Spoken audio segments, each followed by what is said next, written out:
In today's video, I'm going to teach you how to share an edit link in CapCut. By the end, you'll know exactly how to invite collaborators to work on the same project with you quickly and confidently.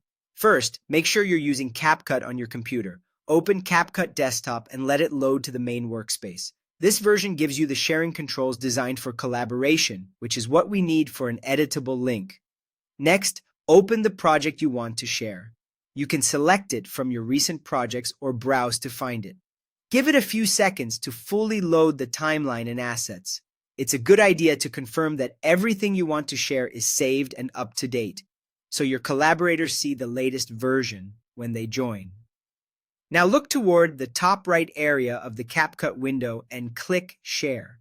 This is the hub for everything related to collaboration. When you open it, you'll see options related to access and teamwork. If this is the first time you're sharing this particular project, CapCut may prompt you to set it up for collaboration.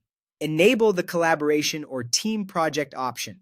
Depending on your app version, it might be labeled slightly differently, but the purpose is the same. You're converting your project into a shared workspace. Turning this on stores the project in a way that others can open it, make edits, and have those edits sync for everyone. If you see settings about whether people can view or edit, choose the level of access you're comfortable with.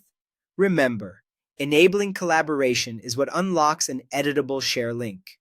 Once collaboration is enabled, click Copy Invite Link.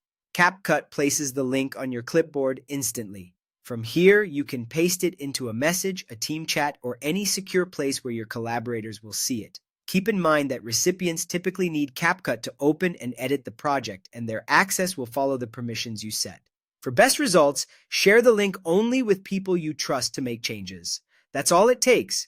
Open CapCut Desktop, open your project, click Share, enable collaboration or team project, and copy the invite link. If you ever want to adjust who can access the project, return to the same share area to review or update permissions. And if someone reports they can't open the link, double-check that collaboration is still enabled and that their access level allows editing. Thanks for watching, and now you're ready to share an edit link in CapCut and collaborate smoothly on your next video.